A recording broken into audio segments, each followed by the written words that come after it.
un avenir sans passé ni futur.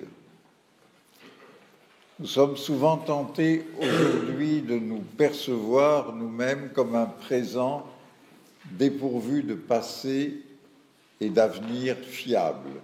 Nous, les habitants des mondes dits développés, qu'enveloppe chaque jour un peu plus un brouillard où s'estompent les contours et le sens de notre supposé avancement.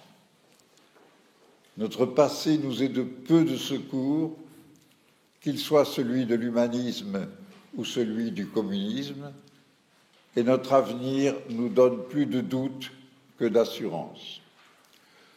Aussi avons-nous un sentiment d'immobilité ou de suspension hésitante dans laquelle nous nous sentons désorientés au point de nous réfugier dans ce que certains ont nommé un présentisme. Ce terme a eu un sens théorique, l'affirmation de l'existence exclusive du présent, et un sens pratique. Occupons-nous du présent, le reste est hors de portée. Ces attitudes sont autant de façons de porter le deuil de l'histoire, ce deuil annoncé depuis déjà plus d'un demi-siècle. De l'histoire, du moins, entendu comme un processus relativement continu et relativement orienté vers une certaine vie bonne, pour reprendre l'expression d'Aristote qui qualifie l'enjeu de la vie commune. La continuité, en effet, s'avère aujourd'hui au moins complexe. La succession des techniques ou des éthiques montre autant de ruptures que d'enchaînements, et l'orientation est franchement douteuse si chaque nouvelle maîtrise se double d'une nouvelle menace.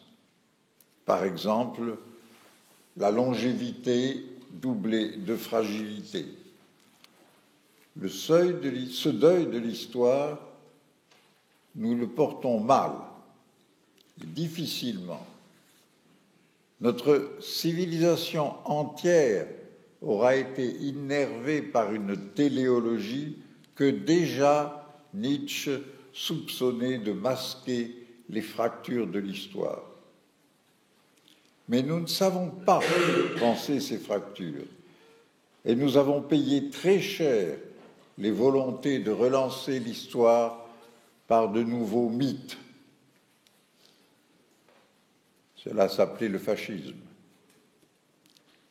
En un sens, je suis, sans aucun présentisme, je suis convaincu de l'importance de cultiver le présent, d'en recevoir le présent, au sens du don du français, d'en recevoir le présent, le don comme allogène au temps et comme ce que Rimbaud a nommé l'éternité retrouvée.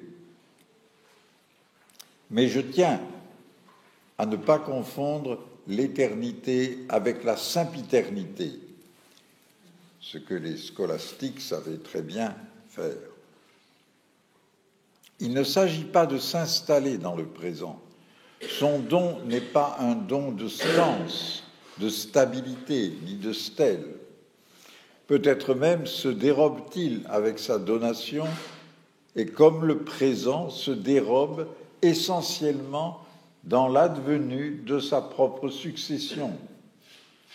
Chaque présent, en se succédant, passe, et en passant, s'ouvre à succéder encore. Il s'y advient en se perdant. Il se reçoit comme ce qui ne peut être anticipé, puisque cela vient. D'un mot, ce n'est pas un futur. Le futur est un présent représenté comme certain ou possible. Je fais allusion, vous le savez, à une pensée très présente et très prégnante chez Derrida. La distinction du futur et de l'avenir. L'avenir, pour l'écrire en deux mots, serait en revanche la présence du présent, cela qui n'a pas encore eu lieu et qui par conséquent n'est pas, sinon dans nos attentes, dans nos peurs, dans nos calculs. Il ne relève donc pas du possible ni de l'impossible. Il n'est pas. Et n'étant pas, mais venant, il nous expose à une absence ou à un vide dont seule l'approche et la survenue nous donneront le toujours fugitif présent. Notre condition présente n'a donc rien d'exceptionnel. Elle est la condition temporelle et seule une forme particulière de projection a pu nous faire anticiper des futurs programmés, anticipés et donc présents avant de l'être. Nous savons maintenant depuis longtemps que les prévisions de la science-fiction, et plus d'une prévision scientifique, ne se sont pas réalisées telles qu'elles avaient été anticipées. Cela n'empêche pas les anticipations de faire preuve de flair, de sensibilité à des forces et à des formes en train de se présenter. Cela n'empêche pas non plus des programmes de se réaliser à la perfection même, comme la bombe atomique ou l'alunissage, précisément parce que la programmation consiste à se rendre présent tout ce qui peut être calculé, mesuré, évalué, y compris dans les aléas et les risques. Cela n'a pourtant jamais empêché non plus soit l'échec d'un programme, une navette qui explose, soit des conséquences incalculées, volontairement ou non, par exemple les conséquences de Hiroshima dans ses effets tant réels que symboliques. Il est donc nécessaire de nous dégager aussi du deuil que de la représentation dont nous portons le deuil, cette représentation de l'histoire maîtrisée. Telle est bien l'ambivalence du terme anthropocène. S'il désigne la substitution de l'homme aux forces naturelles, on peut le comprendre, au moins de façon partielle. Mais s'il prétend saluer ainsi une maîtrise et une autonomie, pour ne pas dire une autocratie de l'homme, il refoule l'énorme incertitude, voire l'égarement dans lequel cette maîtrise aujourd'hui s'engage et commence déjà à se savoir engagé et angoissé. Voilà pourquoi je veux parler d'un avenir sans passé ni futur. C'est-à-dire, pour enchaîner avec ce que je viens de dire, c'est-à-dire de l'approche et de la survenue d'un vide et d'un inconnu dont ni passé ni futur ne peuvent nous éviter le surgissement. Le surgissement n'a rien d'inédit dans l'histoire, ni dans la préhistoire. Après tout, le monde est un surgissement. Non seulement il surgit du non-monde, mais il ne cesse de surgir à lui-même, d'énergie en déflagration, d'assemblage en explosion, de molécules en cellules et de cellules en brontosaures, en quadrupèdes, en hominidés, en zigourates et en machines à vapeur. Jamais le précédent n'a vu venir le suivant. L'espace-temps du monde, voire des mondes pluriels, n'est en son fond rien d'autre que surgissement, fût-il indéfiniment plus ancien que toute ancienneté. Cela veut dire aussi que commencement et fin sont inhérents, consubstantiels à l'espace-temps, c'est-à-dire à la distension et à l'expansion de la chose, c'est-à-dire du réel ou du rien existant. Je ne veux pas m'aventurer dans le silence du dehors dont s'entoure la chose dès qu'elle surgit. Bien des mythes et bien des physiques s'y emploient avec splendeur depuis longtemps. Bien des poètes aussi, comme Octavio Paz, qui parlent de, je cite, « l'autre face de l'être, la face vide, l'éclat fixe sans attribut ». Mais je voudrais seulement faire résonner pour nous maintenant quelque chose de cet éclat et de ce silence. Que nous comprenions qu'au lieu de vouloir détecter et décoder les messages de l'origine et de la fin, nous devons nous faire au silence et à l'obscurité qui sont au cœur de tout soubresaut et de tout surgissement.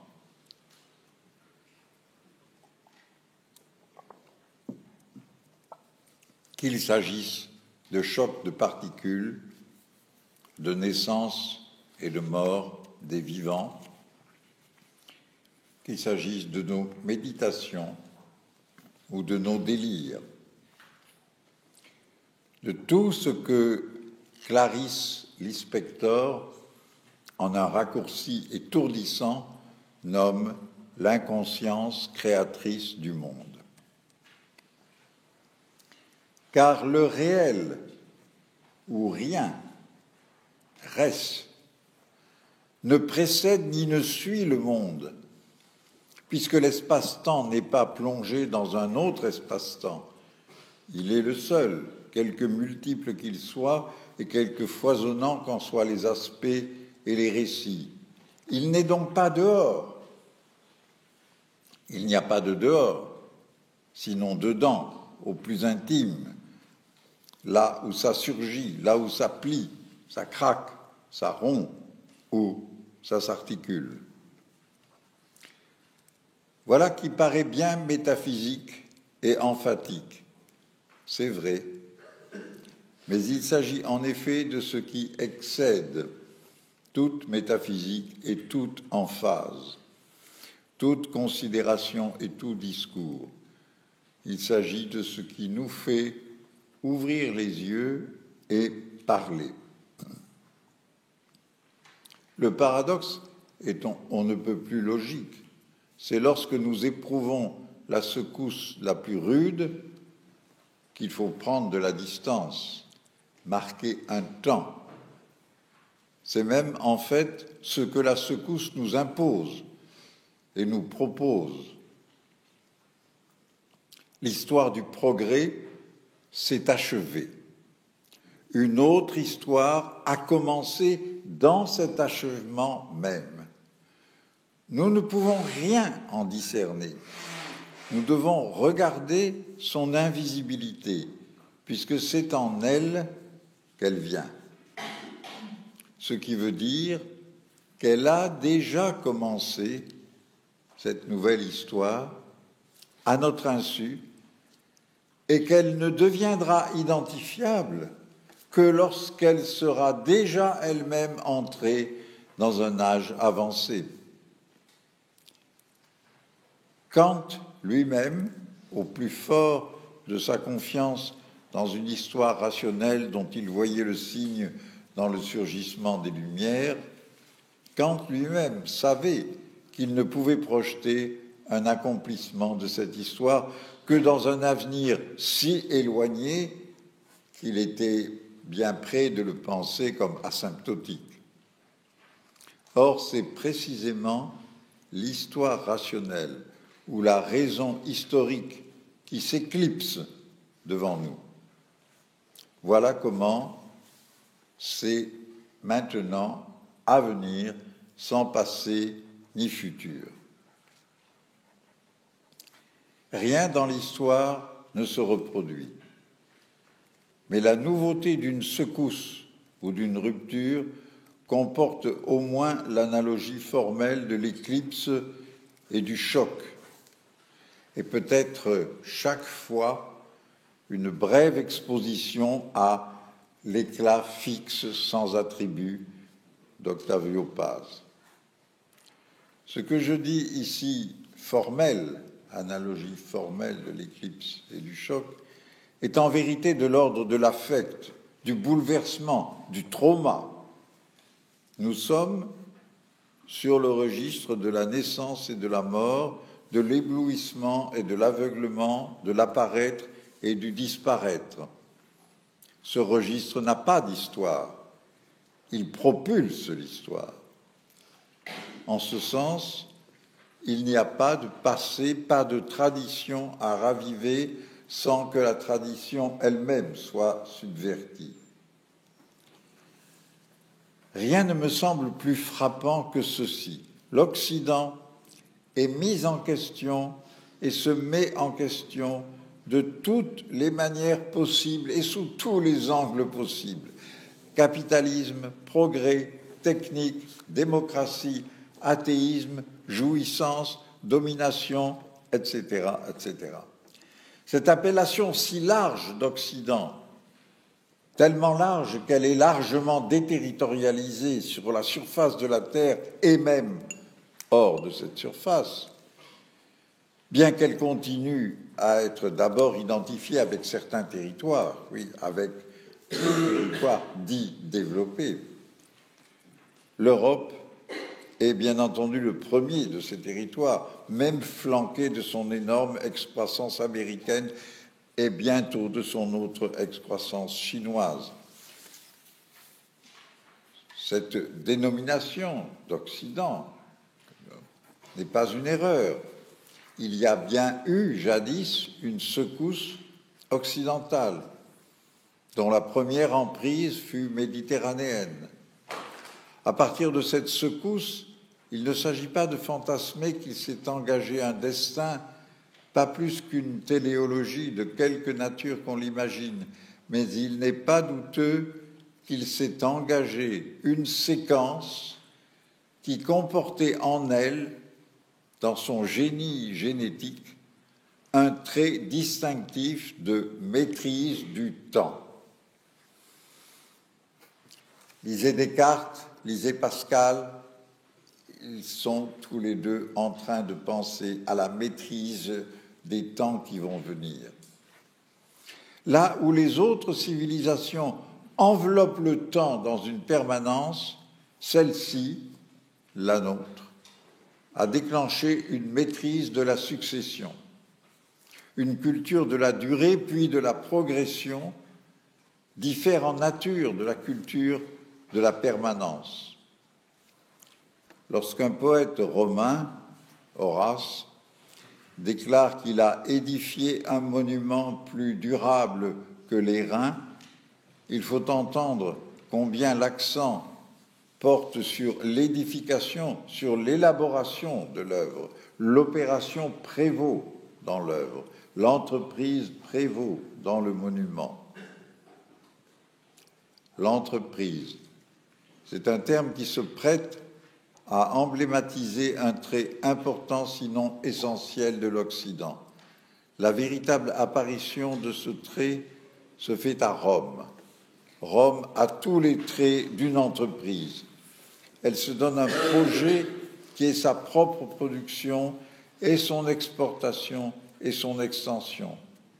Elle gère ce projet avec constance et sur un ensemble de registres conjoints, une cité originale et qui se forme une autarcie telle qu'elle devient en fait une sorte de religion civile inconnue même des Grecs et une identité morale, la fameuse vertu, plus morale, plus que territoriale ou familiale.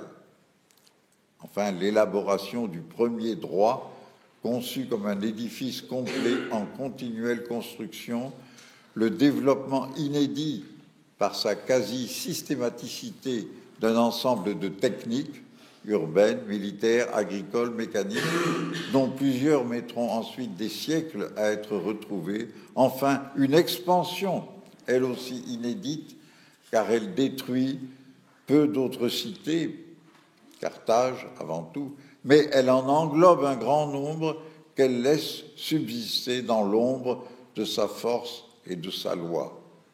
C'est Rome qui invente le modèle de l'Empire, au sens que l'Europe cherchera souvent à reprendre, n'a peut-être jamais cessé de chercher à reprendre avant de le laisser partir à la dimension du monde. La domination autocratique d'un ensemble varié d'unités populaires, culturelles ou religieuses. Voilà l'Empire.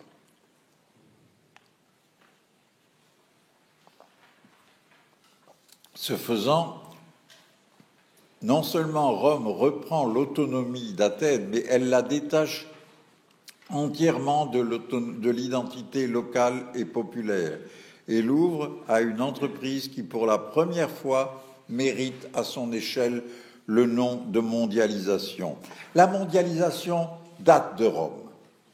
On pourrait ajouter, si on voulait s'y arrêter, une comparaison différentielle, alors, à la même époque, avec l'Empire chinois qui, dans une période voisine, a unifié une grande étendue de territoire selon une dynamique tout autre, qu'on pourrait dire de thésaurisation plus que d'entreprise, justement. Et comme nous savons, Rome s'est effondrée. Ce n'est pas par hasard que l'Europe a gardé si vif le souvenir de cette chute qui paraissait stupéfiante. Rome s'est effondrée sous son propre poids, sous le poids d'une incapacité à trouver elle-même le sens de son entreprise. Comme on sait, les fièvres et les angoisses philosophiques et religieuses ne cessaient d'agiter à partir de 2 siècles avant notre ère le monde romain. Lorsque Constantin chercha à ranimer l'Empire en le vouant au christianisme, il était déjà trop tard pour Rome. Car le christianisme, ce surgeon d'une souche juive, était apparu au fond comme un essai de réponse aux troubles de Rome. Je crois qu'un signe clair en est donné par le comportement du judéo-christianisme naissant envers la richesse.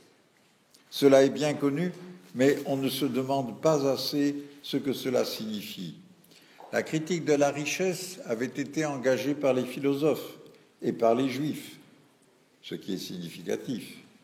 Mais avec Rome, on peut penser que se manifestait de manière bien plus décidée la substitution d'une richesse que j'appellerais d'usage à une richesse que je dirais de gloire.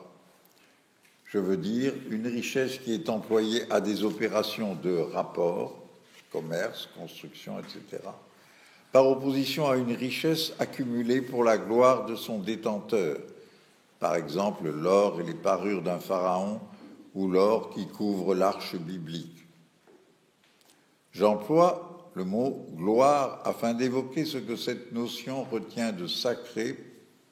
J'emploie le mot « usage » pour me détourner un peu d'une opposition trop simple entre valeur d'usage et valeur d'échange.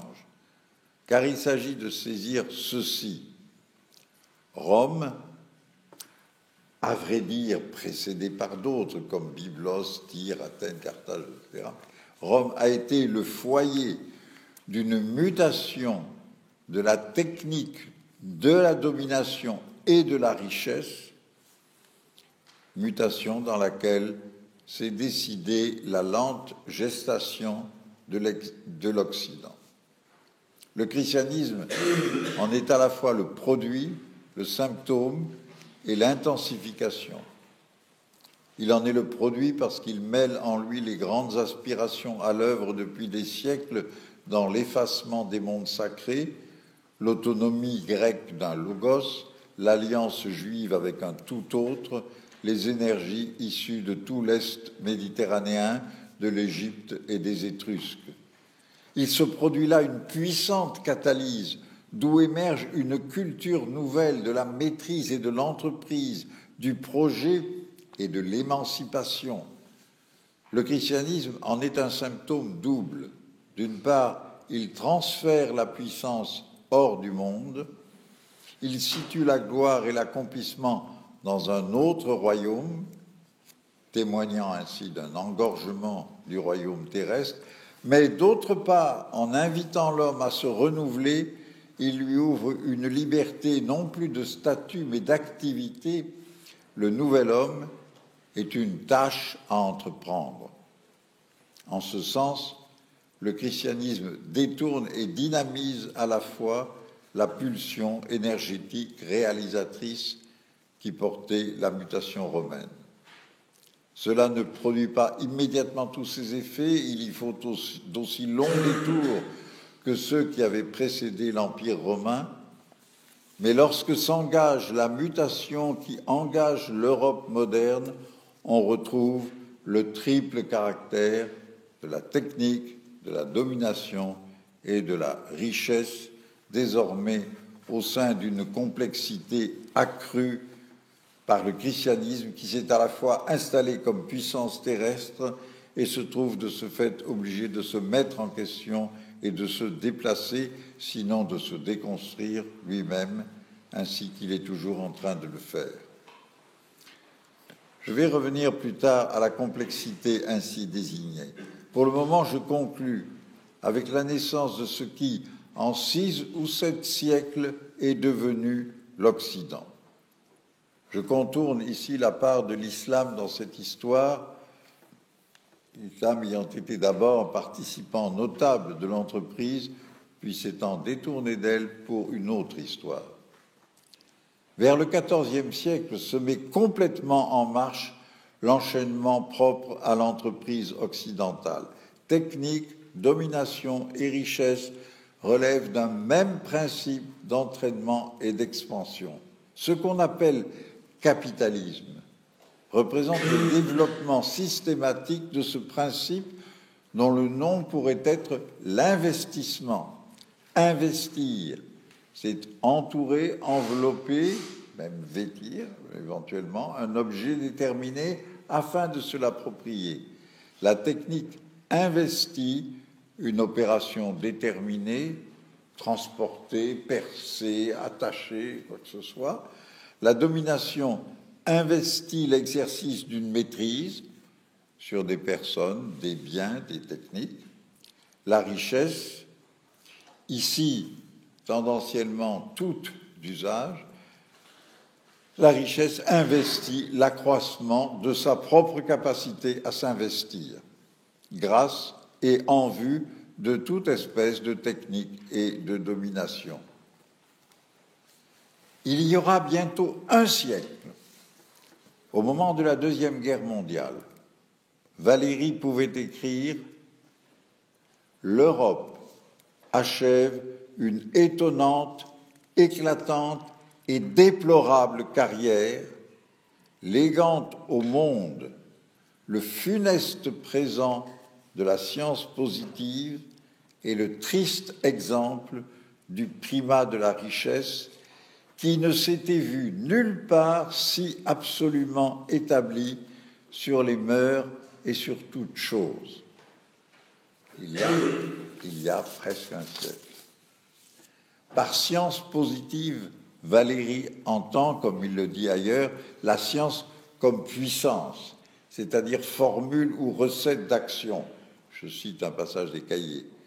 Soit ce qu'on a depuis nommé technoscience et qu'il suffit tout simplement d'appeler technique.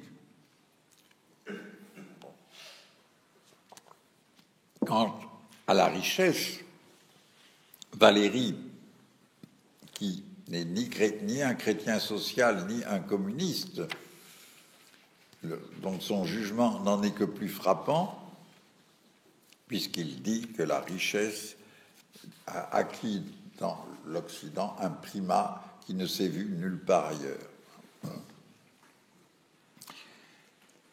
Et d'ailleurs, un peu plus loin dans le même texte, Valéry dit « Le pouvoir d'action a conquis le domaine du savoir et avec lui son équivalent pratique, la richesse et toutes les propriétés protéiques de celle-ci. » Nous ne pouvons guère qu'ajouter aujourd'hui ceci, qui n'avait pas encore pour Valéry de caractère manifeste, une des propriétés protéiques de la richesse est de transformer d'une part les rapports sociaux au point d'enfoncer dans la misère le plus grand nombre, en réservant à une minorité toujours plus réduite une opulence toujours plus insolente et puissante. D'autre part, les rapports de subsistance entre l'homme et le reste du monde se trouvent transformés en une paralysie telle que la subsistance elle-même s'y épuise. Mais ce qui s'épuise, c'est l'Occident lui-même.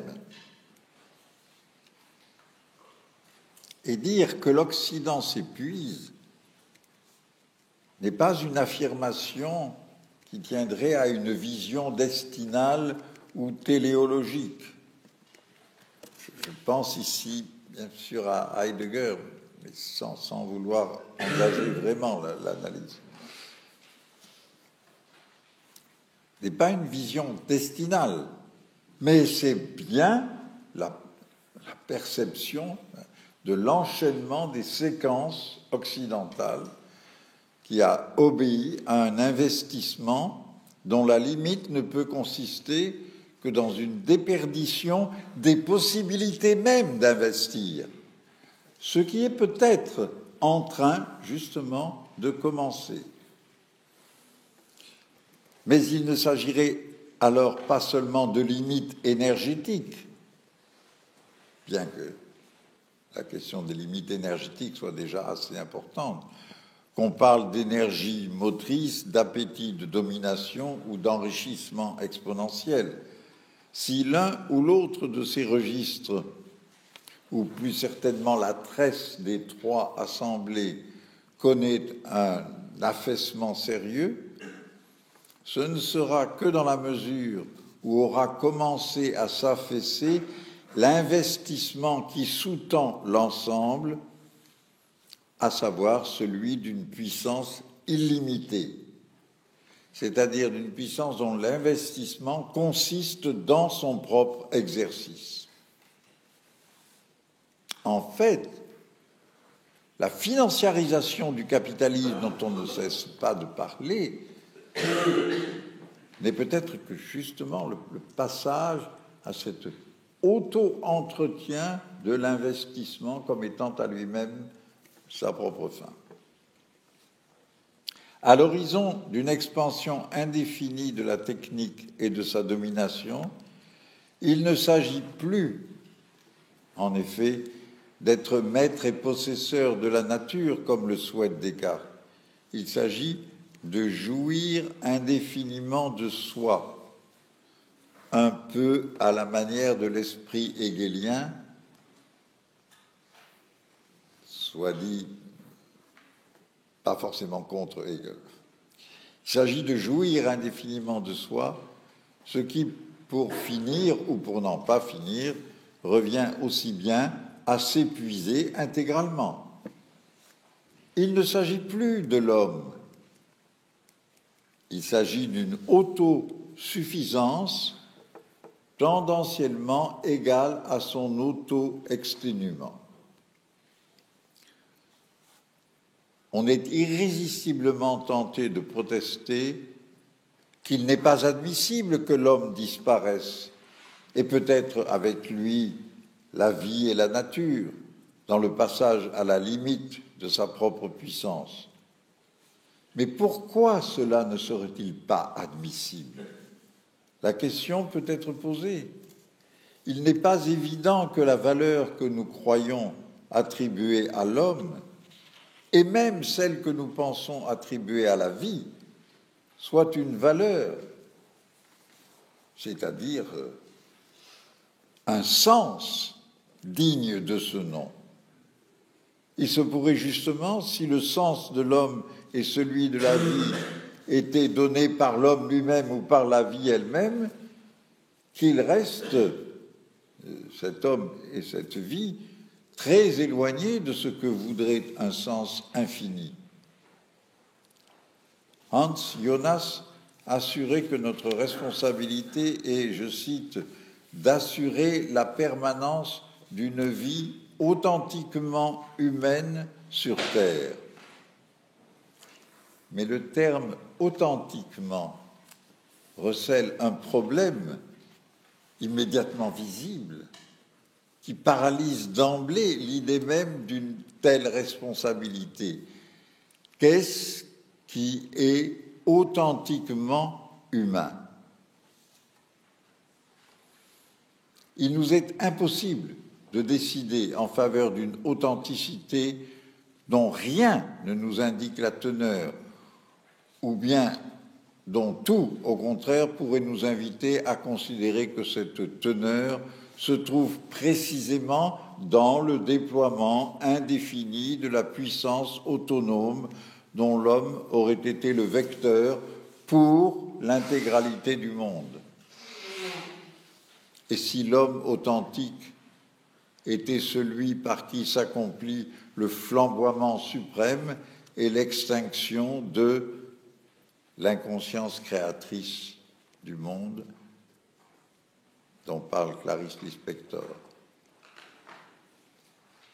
Il n'est pas exclu d'être sensible alors au motif heideggerien du Brauch de l'homme par l'être, de l'usage de l'homme par l'exister lui-même, non pas l'exister de l'homme, justement, mais l'exister de l'être, usant de l'homme, utilisant, et donc usant, arrasant l'homme, c'est-à-dire le sens lui-même, la possibilité même du sens. Car le sens, après tout, pourrait bien être usable et tendanciellement complètement usé. Il n'a pas à être interminable.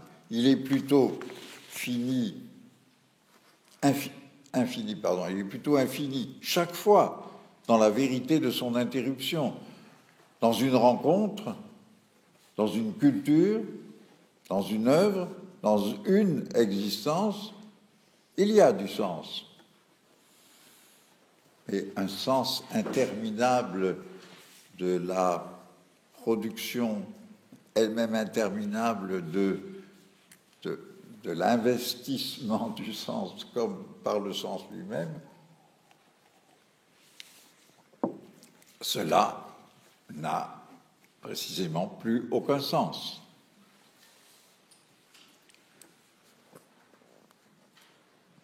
Si le sens est interminable, c'est seulement dans la mesure où il peut toujours être interrompu et se relancer dans ou de par son interruption. Comme on le sait d'ailleurs, toutes les questions qui peuvent se nouer autour de ce qu'on appelle l'œuvre se nouent en ce point. Ce qui nous révolte aujourd'hui, c'est l'ignominie d'une injustice et d'un déni d'humanité dans le déploiement irrésistible de la puissance.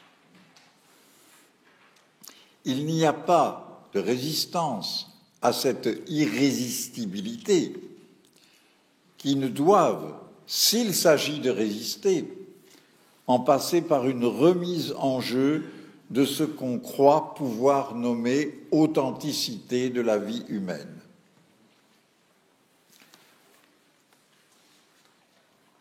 Revenant alors au début de mon propos, je dirais, de même que l'engorgement et l'angoisse de Rome ont déclenché le christianisme dans toute son ambivalence, de même, il n'est pas impossible que l'engorgement et l'angoisse de notre temps, qui dure, je rappelle encore, depuis au moins plus d'un siècle, n'est pas impossible que l'engorgement et l'angoisse de notre temps déclenchent une secousse, elle aussi imprévue et inidentifiable, elle aussi porteuse d'une ligne de fuite par rapport à l'enchaînement dans lequel nous nous sentons happés. L'important est que cette secousse ne peut être que de l'ordre de ce que Marx nomme l'esprit quand il fustige la religion. Mais avec la religion, au fond, et la religion et la politique et la philosophie, comme vous savez, ce que Marx fustige là, c'est tout ce qui prétend donner un sens au monde et qui n'est, comme le dit Marx, que l'esprit d'un monde sans esprit. Or, que veut dire ce mot « esprit » que Marx emploie? C'est à coup sûr, et Marx lui-même le sait sans le savoir, en tout cas, il dit ce mot, il prononce ce mot. C'est ça qui est je dirais, remarquable. C'est à coup sûr l'esprit, ce qui surgit toujours à l'improviste et sans identité. C'est à coup sûr ce qui est sans passé et sans futur, comme ont pu l'être peut-être le Fils de Dieu à un moment, ou l'homme autonome.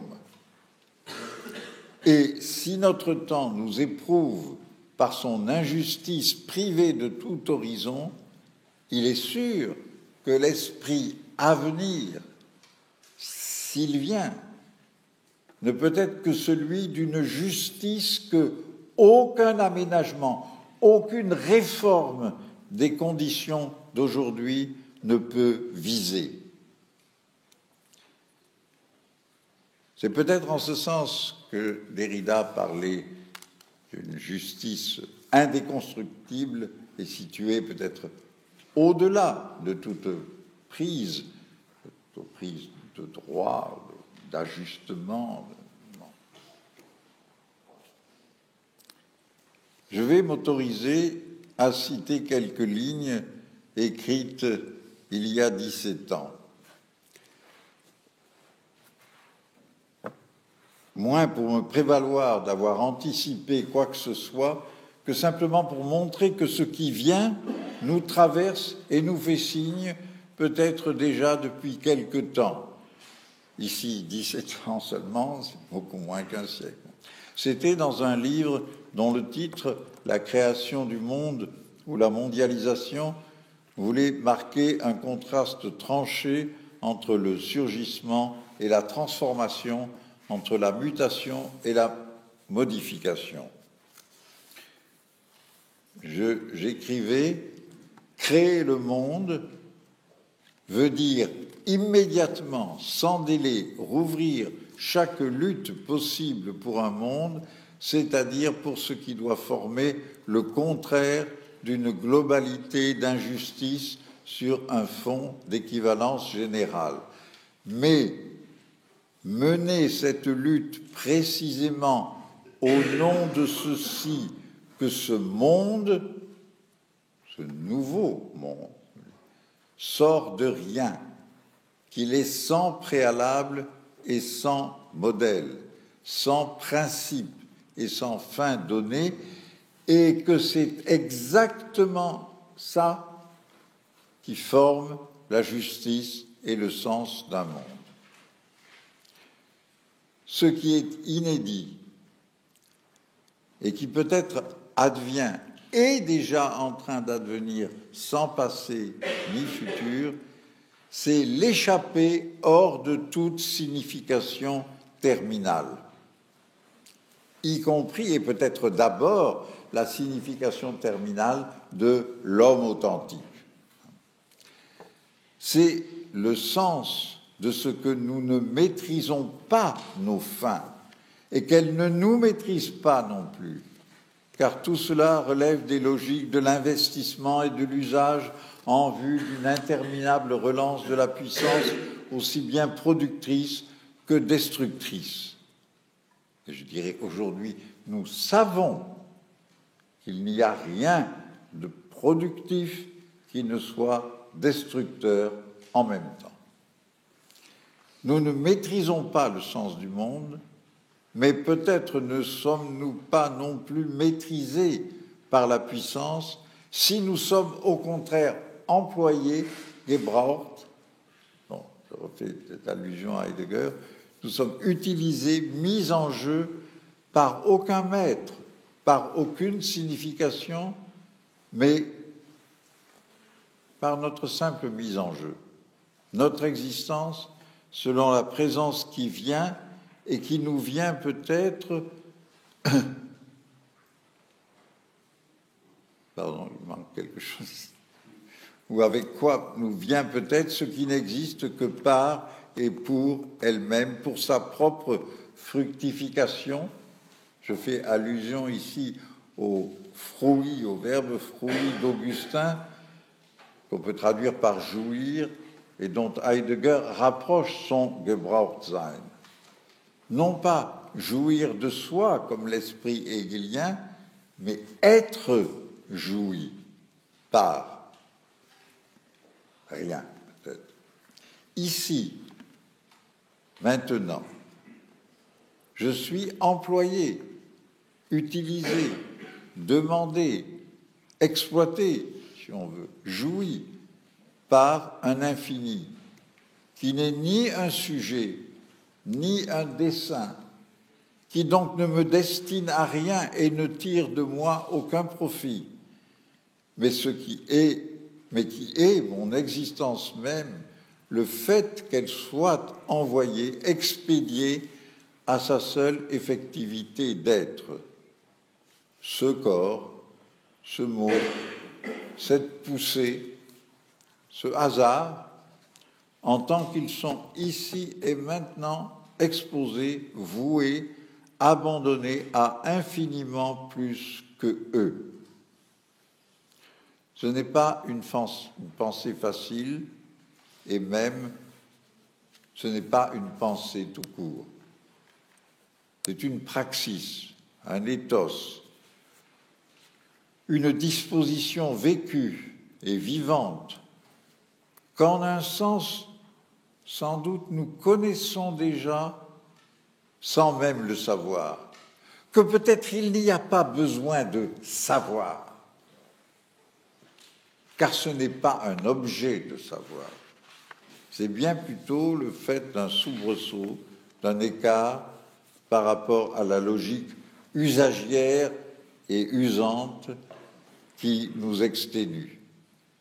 Une disjonction, une mise en panne, aussi bien qu'une divine surprise. Merci.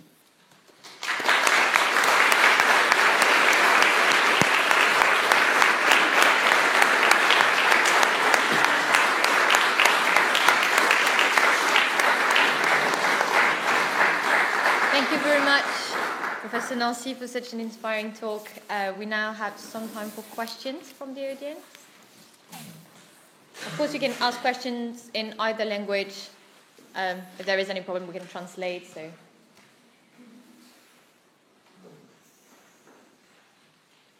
anyone?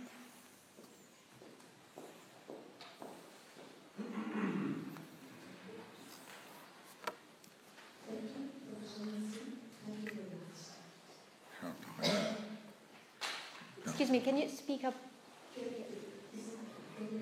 No. No, it's on, but can you just speak up?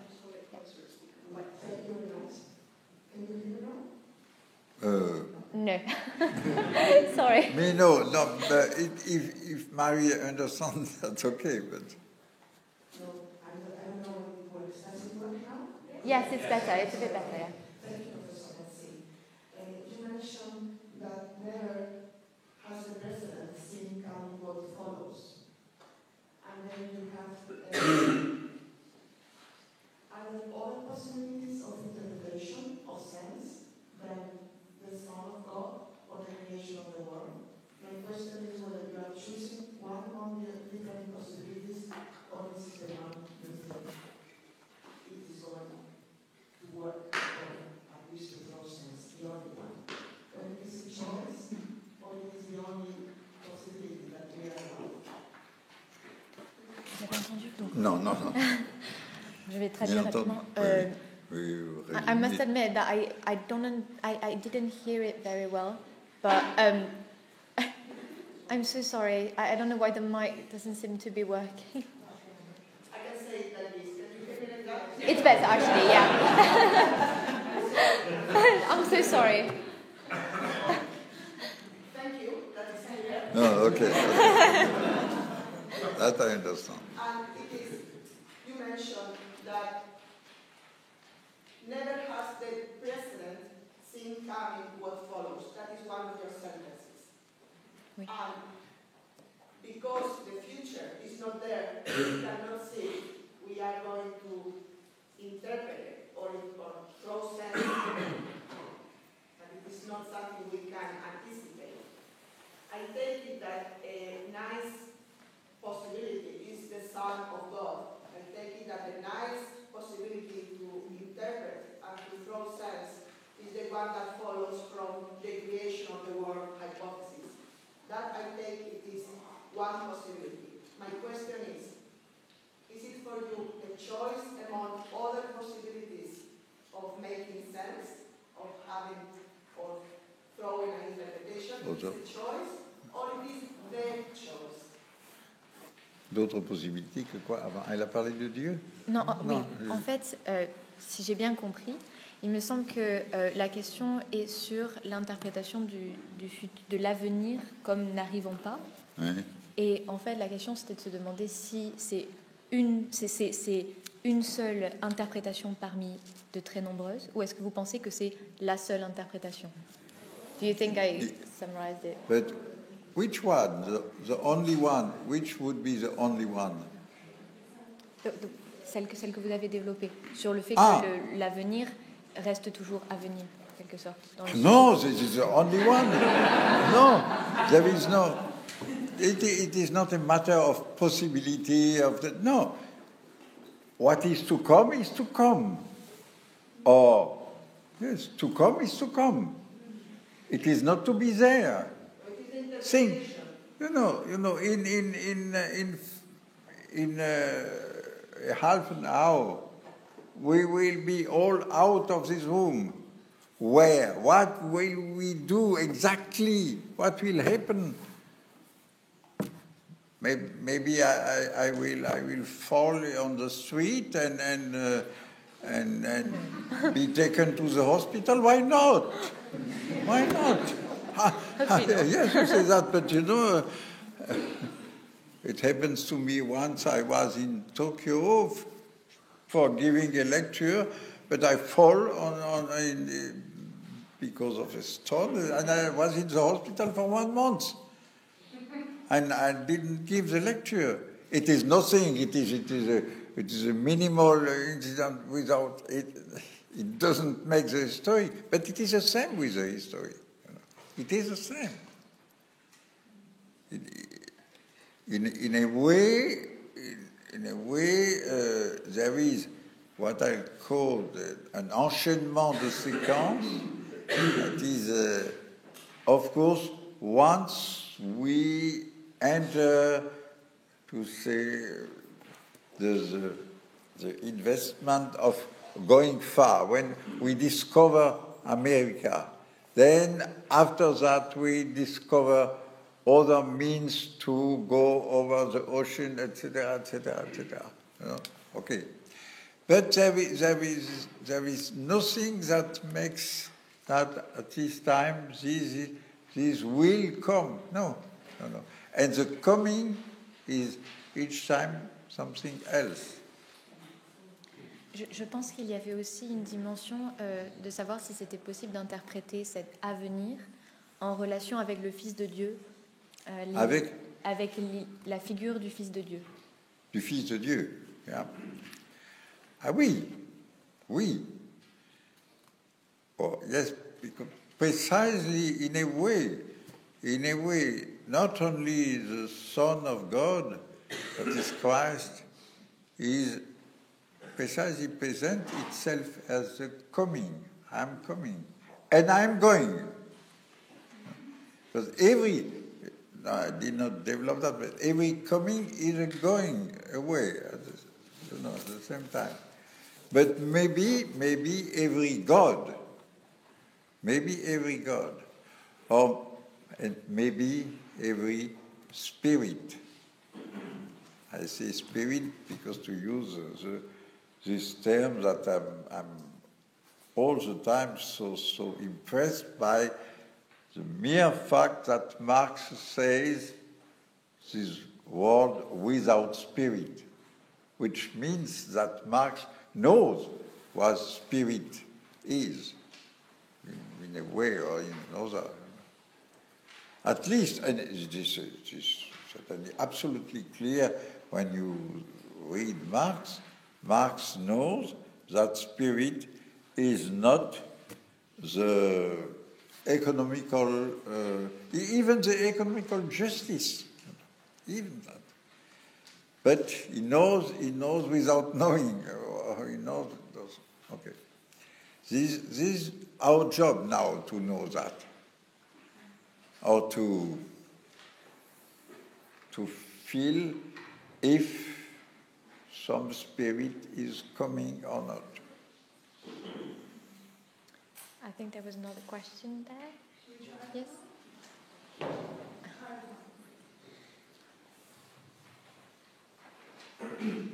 Hi.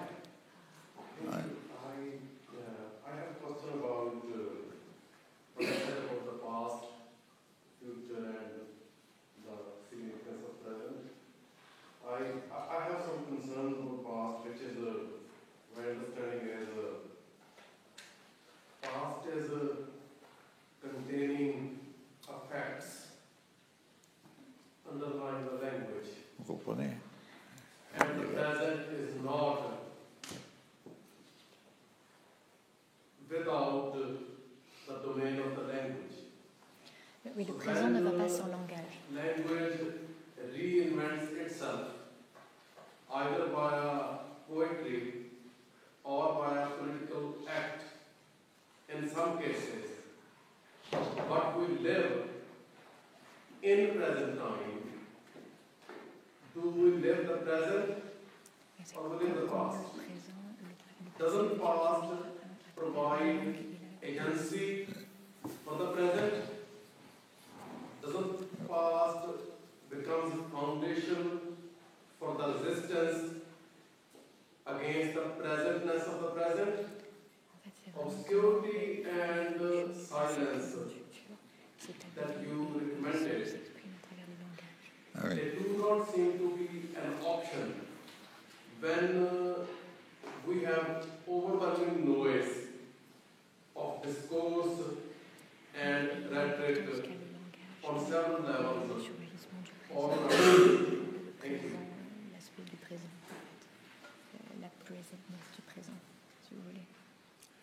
Oh, yes, I agree totally with the importance, on dit importance? Oui. The importance of language. But I just would like to add that precisely because the language is linked to the past, present, and the future and to come, the use of the language, and that is the meaning of the language itself, is all the time linked to the movement of the history. And maybe today we are in a condition where maybe we can take every word of every language to show how there is maybe no one disponible, serious, authentic meaning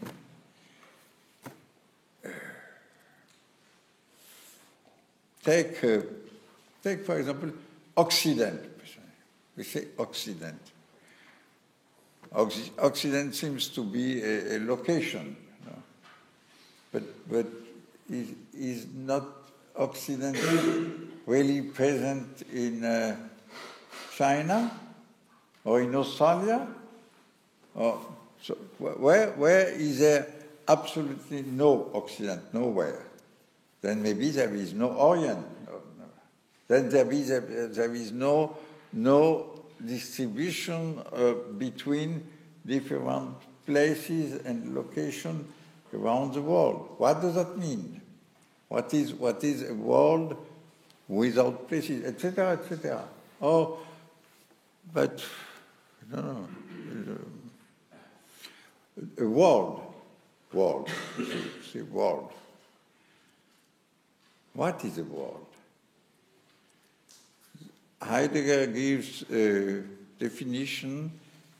The world is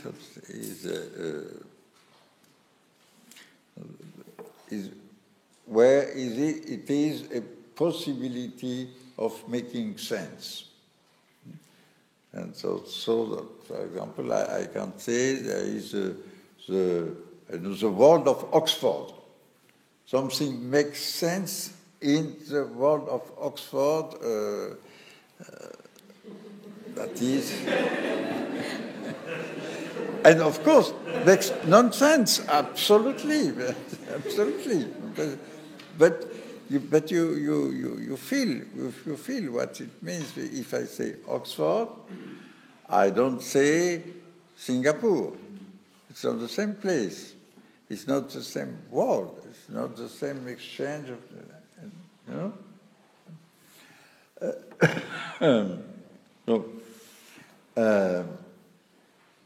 I don't remember why I was talking about. Yes, the world of, the world of. But but if now I ask, what is the world of?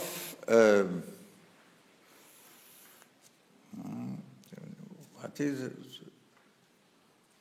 the philosophical world today? What does that mean? I mean, I don't know, as many definitions of philosophy that there is finally nobody knows where is philosophy, what is philosophy. In a sense, of course, a good philosopher will answer yes, but you know precisely philosophy consists in redefining at each time its own meaning. Okay, but that means that philosophy belongs to how to say that?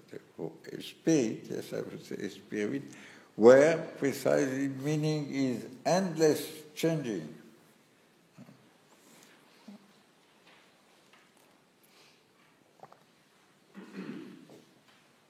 And so on. But thank you. I had first question here. Thank you. Yes. I wanted to ask you about another possible way of reading that phrase from Heidegger, Sein braucht man, or the existence braucht man. We could use brauch we do sometimes use it in German in another sense, which is of need.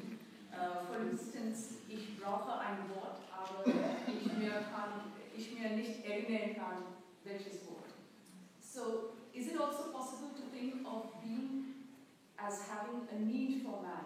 In that case, of course, we can't accept just the disappearance of man. And it goes back to your question more recently of Kerr.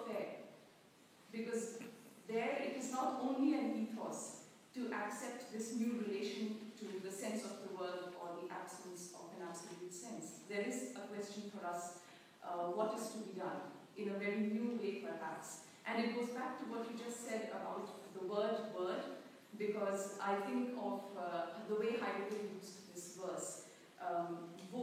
Kein Ding sei, wo das Wort gibt. Kein Ding sei, wo das Wort wirklich. Ah, ja. Also das Wort braucht und Mann. No, yes, but to braucht, to need and use and to enjoy something, we are supposed to know what this thing is and what is man. So, and maybe this is something maybe completely apart from what Heidegger has in mind with this Brauch, but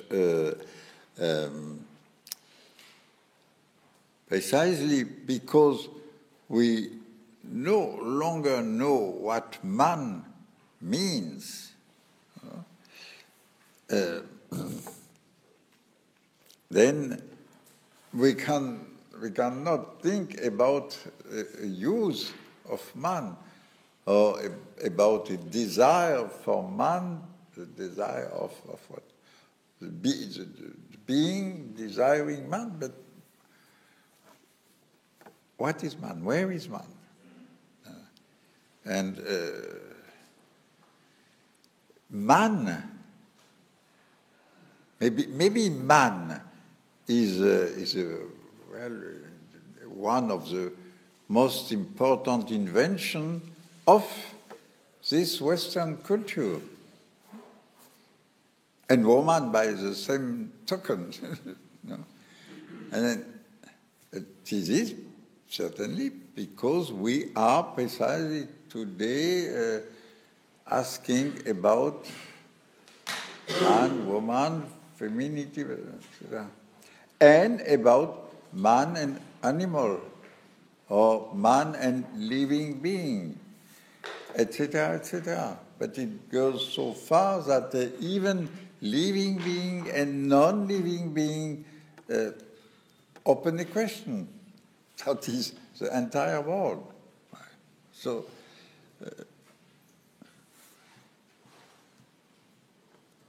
so then the question would be more, what is wanted? I say wanted maybe to not translate braucht, but what is wanted to be used and enjoyed by nobody, nothing, but what?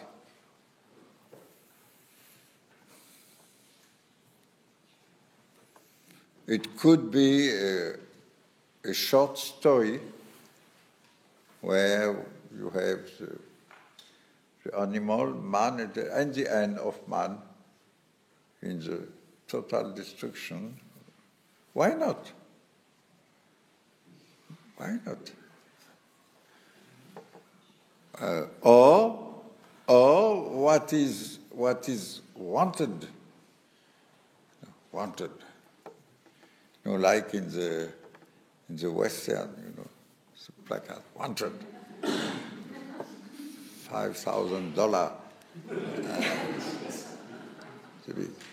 It is all the time, I think, what Marx called spirit. Spirit, that is going out or going au-delà. Beyond. Okay? But precisely is not beyond ambivalent. Beyond what? Beyond everything. And maybe there is no, yes, maybe there is no, among the entire totality of human culture, there is no culture where there is not a sense of a beyond, going to nowhere, going to the silence, to the emptiness, to the no, thing as being the real thing. Maybe we have all the sense of that. And maybe that the enormous problem and disease of our culture today is that we need always, we don't need ourselves. We no longer need man. Man is not wanted. What is wanted is acceleration, power, etc., etc. No? Or what is wanted is this poor idea of man going to Mars or where in order to start a new human life, because the life on Earth is no longer possible. So, but it is that then I come back to another word which is very important: possible and impossible. All because the lady asked a question about possible. Is that only possible? But the possible, as states Bergson in a very clever manner, the possible is only made with pieces of the already given, you know. And what is interesting, what is wanted is precisely what is not given. Beyond means this is not given. And we know that, I don't know, we know that all the time, but precisely it can be the side of what is not given, thought as something that has to be taken, to be possessed, more possession. That is our condition now. Beyond is more. All the problem is that maybe beyond could be neither more nor less, but simply out of this logic. And then neither possible nor impossible, but precisely the reality as it is now.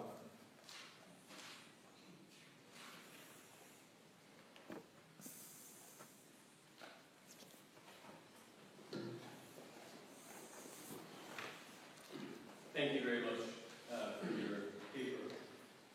I wanted to drill down into the way that you ended the paper. C'est fou ce que l'acoustique est mauvaise. Sentence where you said, "Here now I am used, utilized, demanded, exploited, enjoyed by the infinite." C'est une des dernières phrases quand vous citez que maintenant il faut utiliser, être for the choice of how to experience this infinite beyond us. And we can choose to experience it in a way that is unreconciled. It can be an experience of alienation. We can choose to experience it as some form of annihilation. But I wonder also whether it would be appropriate, especially because of the word enjoyment. Can we pursue a form of intimacy? Is intimacy an appropriate word to describe a way to decide to experience the infinite beyond us? Qu'est-ce qui serait un mot approprié pour décrire justement cette façon d'être joui? Et est-ce que l'intimité pourrait être un mot approprié pour ça? My answer will be with Augustine. Intimior intimo meo, et superior sumo meo. This is the way Augustine is addressing God. And it says, so, interior, more in the inside, intimo meo, interior than my own intimity. Because intimus in Latin is a superlative. Interior is a comparative. So the play, the language play of Augustine is to say God is more inside than my most profound inside, and is higher than my own highest highnesses. And then, yeah, okay. Intimacy, but intimacy is, there is in intimacy something that is interior to the intimacy itself.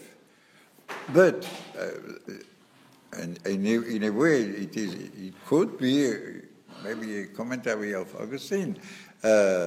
Intimacy means precisely that. What is the intimacy? When we say intimacy, we think the intimacy of the lover, first person. What is the intimacy of the lover? It is precisely not that they become a unique what? Precisely the intimus. No. The intimacy is that the lover experience, I don't say no, but experience that precisely there is something else more interior to each than, and of course it is, what is more interior, maybe it is precisely the other is more interior to my intimacy, and I am more interior to his or her intimacy, and it is at the same time a perpetual movement, if you will, and it is un étourdissement. It is, comment dire, un étourdissement, un évanouissement, vanishing. Someone help me. Yes, intimacy is vanishing. And God maybe is vanishing. The vanishing of God itself. Even for Augustine. I think we might have time for one very last question. Parce que là, il est... Yes. Yes.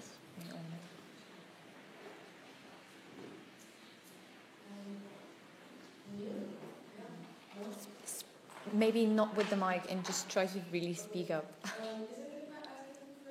Oh, please do. Elle a dit, est-ce que c'est d'accord que je le dise en français? J'ai dit, oh oui, s'il vous plaît. Oh oui, bien sûr. Je vais essayer de comprendre.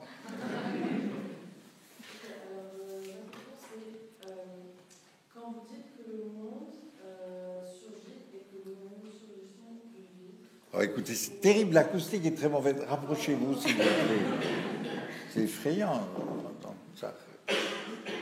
Puis parlez fort. Alors, quand vous dites que le monde surgit et que nous-mêmes surgissons du vide, qu'en d'autres mots, peut-être que la présence surgit de l'absence, et que c'est ça qui forme la justice et le sens du monde. Dans quelle mesure est-ce que le vide fait la justice et le sens du monde, et est-ce lié à une capacité de résonance? Est-ce le vide qui permet à l'être et au monde de résonner? Oui. Il n'y a pas de mesure, là. C'est pas dans quelle mesure, c'est...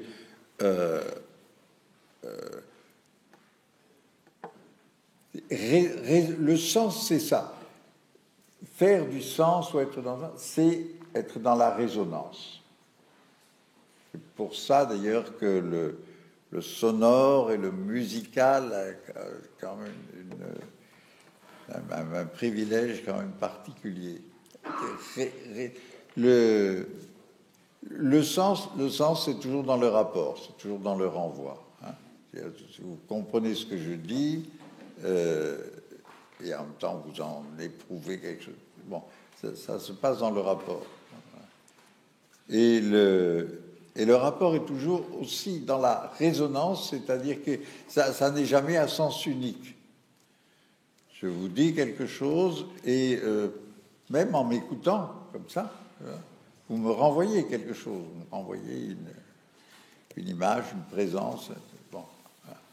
Et donc, bien sûr, quand je dis que le monde surgit, le surgissement est complètement lié à la résonance. Vous voulez, voilà, le Big Bang, c'est pas par hasard que c'est bang, parce que ça résonne. Bing. Il n'y a pas une chose, il y a plusieurs choses, et elles se mettent tout de suite à résonner, à avoir des...